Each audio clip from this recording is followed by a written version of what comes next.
Have you ever felt like no matter how hard you try, everything around you just falls apart? What if I told you that losing everything could actually be the key to rediscovering your true purpose? Sounds crazy, right? But that's exactly what happened to Steve. And the answer he found might just be what you're searching for today. Steve was always proud to say that everything he had he built with his own two hands. Since he was young, he believed nothing in life comes easy. If you want something, you have to chase it. That's how he started his business, from absolutely nothing. A small office, a second-hand desk, and an old computer that froze more often than it worked. But none of that stopped him from dreaming big. The early days were long, and the nights even longer. Steve believed in what he was doing, and people believed in him. Clients started coming in, word spread, and soon he found himself surrounded by contracts that didn't just sustain his company but fueled his hope that he was on the right track. Years passed, and growth came in waves. It felt like nothing could go wrong. But life has a strange way of testing us. It started with small problems, tight deadlines, late shipments, normal stuff, until one major client pulled out of a deal. It was a huge hit to his revenue. Steve swallowed hard, but kept his cool. He needed to look strong. Then another blow. A key employee quit, and shortly after, an investment didn't pay off the way he expected. Steve still believed he could turn things around. He always did. All he had to do was work harder. And he did.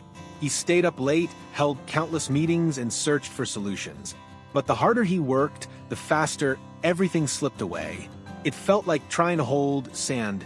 The tighter his grip, the faster it fell through his fingers. One cold, gray afternoon, Steve sat at his desk, staring at the computer screen. A spreadsheet full of debts and losses blinked back at him, a cruel reminder of everything that had spiraled out of control. He ran his hands over his face, let out a deep breath, and he knew. It was over. He shut down the computer, grabbed his keys, and turned off the office lights for the last time. Each flick of the switch felt heavier than the last. As he locked the door, Steve looked around one last time, as if trying to memorize every corner of that space. This was where he had built his empire, and this was where it all ended. Walking home, the streets felt longer, emptier. Who was he without all of this? That question wouldn't leave his mind. After that day, Steve disappeared. He didn't want to explain. He didn't want advice or comforting words. Nothing seemed enough to fill the emptiness that opened up when he locked that office door. The city streets, once full of possibilities, now felt like constant reminders of what he'd lost. The cafes where he used to hold meetings, the buildings of former clients. Everything seemed to whisper failure. One night, as he lay awake staring at the ceiling, Steve quietly got out of bed. He grabbed a small suitcase, threw in some clothes, and left without leaving a note. He drove for hours. The road stretched endlessly ahead, as if inviting him to forget. By morning, Steve found himself at the gate of an old family house, perched on a lonely hill far from the city. A forgotten place, just like he felt.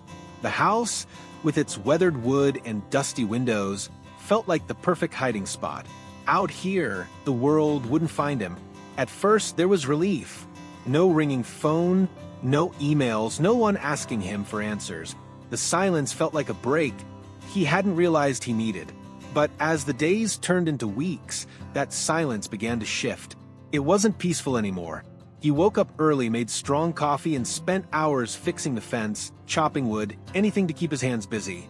But when the sun dipped below the horizon and he sat on that porch with nothing but the night sky in front of him, the emptiness returned. And it was in those quiet moments that the thoughts crept back in. If only I had done things differently. Maybe I should have seen it coming. Did I lose my purpose? The questions he thought he'd left behind had followed him to that house. One night, Steve sat on the porch long after the stars had filled the sky. The air was cold, but he didn't move. His coffee, long forgotten, rested in his hands as he gazed at the distant hills. Without realizing it, he whispered, "If there's any purpose in this, I need to know." No answer came. No voice, no revelation. Just the wind, the stars, and the silence. But for some reason, Steve couldn't shake that thought. Steve's mornings were always the same. The sun rose slowly over the hill, but he was already awake. His routine was simple: strong coffee, an old jacket, and long walks around the property. It was the only part of the day that brought him any peace. But that peace never lasted. As soon as he stepped back inside, the silence swallowed him whole. It baffled him how a place so quiet could feel so loud. It was as if the walls themselves echoed the questions he didn't have answers to. Now what, Steve? Who are you without what you built? He tried to ignore it. The hours were filled with fixing things that weren't broken, tightening screws, repainting fences. He just needed to stay busy. But deep down, Steve knew the truth. It wasn't the house that needed fixing. It was him. One cloudy afternoon, while digging through the basement, Steve stumbled upon an old box. It was tucked away in the corner, dusty and forgotten. He pulled it out and opened it carefully. Inside, he found several notebooks, relics from years ago. He picked one up and flipped through the pages. There it was. His handwriting filled the pages with sketches, ideas, and scribbled plans for the business he once dreamed of. There were notes about clients he wanted to help, services he hoped to offer. At the top of one page, underlined twice, were the words, "Help others grow." Steve stared at that phrase, his finger tracing the ink. That was the reason. That's why he started everything.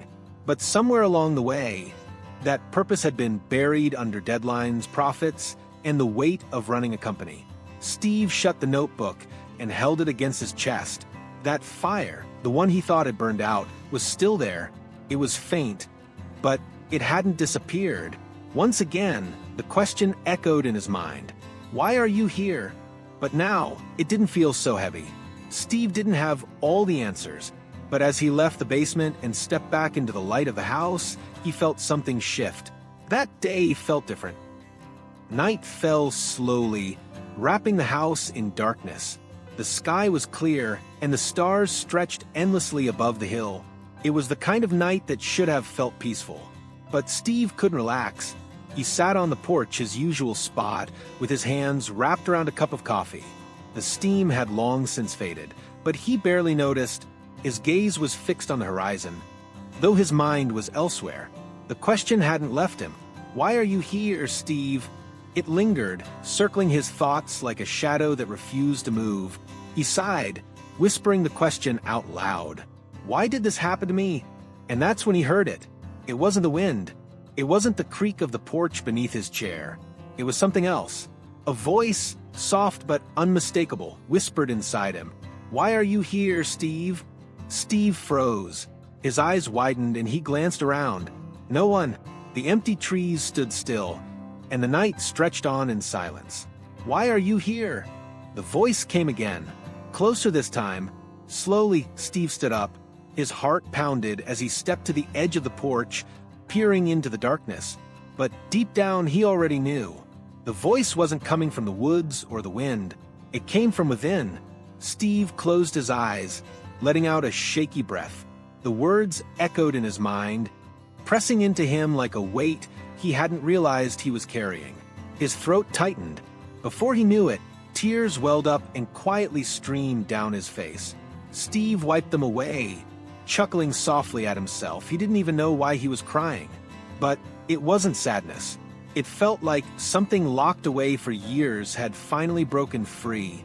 He stood there for a long time, staring at the sky, listening to nothing but the wind. But now, that silence felt different. That night, Steve didn't sleep much.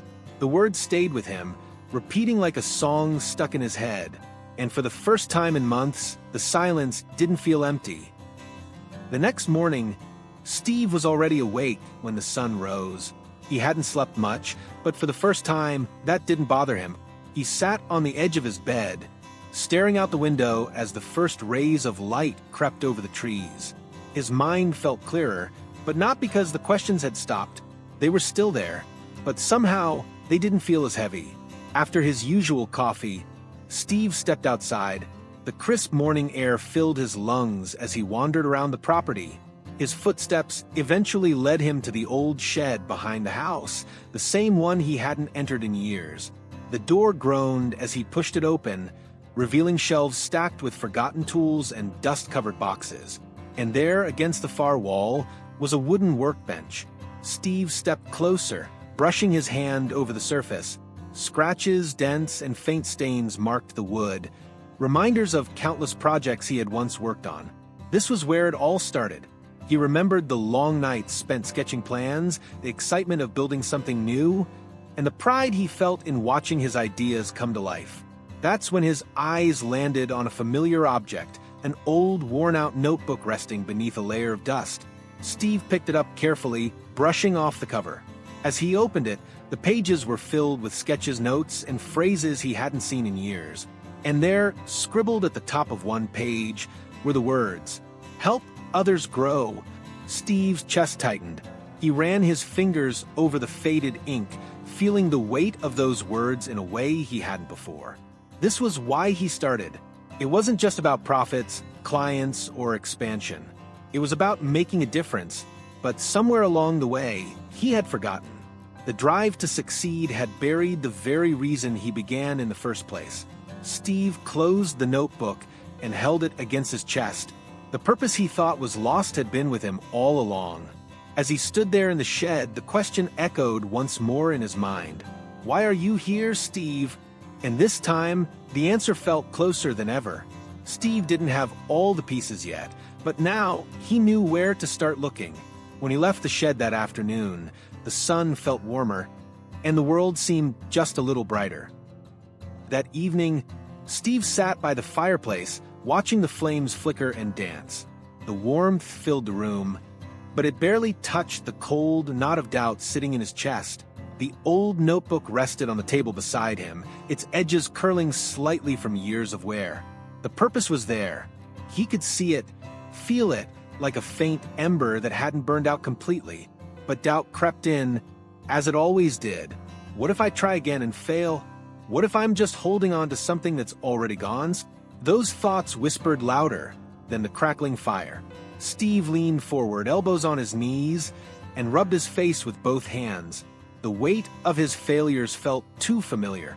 It would be easier to walk away, to stay in this house hidden where nothing else could fall apart. But then, softly, cutting through the noise in his head, the voice returned. "You are not alone." Steve's hands dropped from his face as he sat up straight.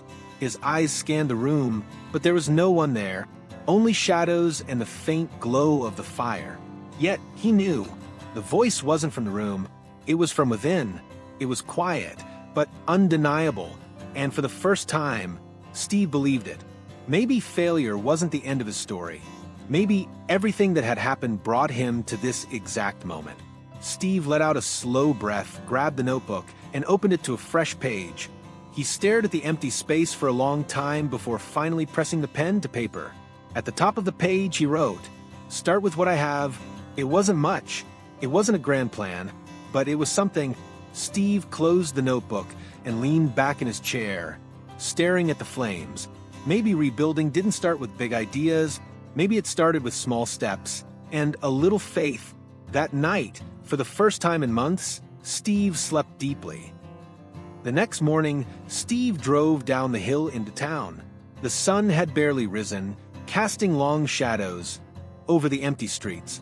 There was no plan, no big idea waiting to unfold, just a small, quiet desire to take the first step. As he passed familiar streets, Steve realized how much time had slipped by.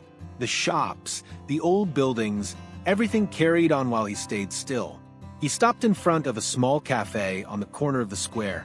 The same cafe where years ago he had sat with aspiring entrepreneurs, sharing ideas over cups of coffee. It felt like the right place to start. Steve pushed the door open, and the soft chime of the bell above the entrance greeted him. The smell of fresh coffee and warm pastries filled the air, wrapping him in a familiar comfort. He ordered a coffee and found a seat by the window, watching the world move outside. That was it. Just a simple step. And then he noticed her. At the table next to him, a young woman sat with her laptop open, tapping nervously on the keyboard. Her brows furrowed, and she bit the end of her pen as she stared at the screen. Steve recognized that look, the look of someone trying to figure things out, someone standing at the edge of doubt and hope. For a moment, he hesitated, but something nudged him forward, the same quiet voice that had carried him this far. "Big plans?" Steve asked with a slight smile, tilting his head toward her screen. She looked up, startled but not annoyed. "Trying to start a business, but honestly, I feel completely lost?" Steve nodded. "I've been there." And just like that, the conversation began. Steve didn't offer fancy strategies or business jargon. He shared his story, the mistakes, the lessons, the simple truths that shaped him. The woman listened intently, scribbling notes between sips of coffee. By the end of the conversation, she looked lighter, as if the weight she carried wasn't quite as heavy. "Thank you," she said, smiling softly. "You have no idea how much this helped." Steve left the cafe, feeling different. He hadn't reopened his business. He hadn't made any money, but something had begun. Maybe rebuilding wasn't about grand relaunches or massive projects. Maybe it started with a single conversation. The days rolled by, and Steve found himself returning to that same cafe. Not because he had to, but because it felt right. He didn't chase after big deals or try to reclaim his old title. Instead, he just showed up. The cafe became a quiet hub where small business owners, young dreamers, and even people on the brink of giving up found their way to him. One by one. At first, Steve thought it was coincidence, but eventually he realized people weren't looking for a consultant. They were looking for someone who understood. Steve's reputation grew, not as the businessman who once ran a successful company, but as the guy you could sit with over coffee and leave with a little more clarity than when you came in. One afternoon, as Steve waited for his usual order, the cafe owner approached him. "Steve, I've been hearing about the people you've been helping. I just wanted to say it's making a difference." Steve raised an eyebrow and chuckled softly. "I'm not really doing much." The owner smiled knowingly. "Sometimes that's all people need, to know they're not alone." Steve thought about that on his drive home. Later that evening, he stood on the porch of his house, watching the lights from town flicker in the distance. And for the first time in a long while, he felt at peace. Success didn't need to be loud. Sometimes it's found in the quiet moments, in the lives you touch and the purpose you rediscover. Steve didn't need to rebuild an empire, because by helping others find their way, he had found his own. The days turned into weeks, and word about Steve slowly spread around town, not as the guy who once ran a big company, but as the man who listened. The conversations at the cafe kept happening, but something began to grow inside him. Small at first, but it didn't take long for the idea to take shape. One morning, while sipping his coffee, Steve pulled out his old notebook, the same one filled with notes and dreams from years ago. He flipped through the pages, stopping at the parts where he'd written about helping others grow. He smiled to himself. That afternoon, Steve dusted off the workbench in the shed behind his house. He laid the notebook down on the table, and on the first page, in bold letters, he wrote, "Consulting, for those who want to start but don't know how." His new business wouldn't have fancy glass walls or a sleek office. It would be simple, like a conversation over coffee. Steve started by helping small shop owners, young entrepreneurs, and even retirees, hoping to turn their hobbies into something more. He charged small fees, sometimes nothing at all, because he knew that most people didn't lack dreams. They just lacked the means to make them real. Over time, word of mouth did its job. More and more people came to Steve, not just for business advice, but because he believed in them when no one else did.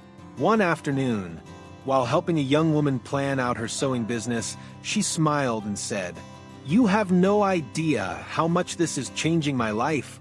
Steve glanced at the old notebook on the table, and for a brief moment he remembered the man he used to be, lost and uncertain. But now, he knew exactly why he was there. His purpose wasn't gone. It had just been waiting for him to catch up. Steve smiled at the young woman and said calmly, "I know exactly how you feel." And just like that, Steve didn't just rebuild a business, he rebuilt himself. So, now I ask you, how many times have you left a dream behind because you thought it was too late? How often have you let doubt stop you from trying again? Maybe, just like Steve, you're one step away from rediscovering your purpose. And that one small step, as simple as it seems, can change everything. Tell me in the comments, what's holding you back from taking that step? And what are you going to do with what you've heard today? If this story resonated with you, subscribe to the channel and turn on notifications. Every video is an invitation to rediscover what truly matters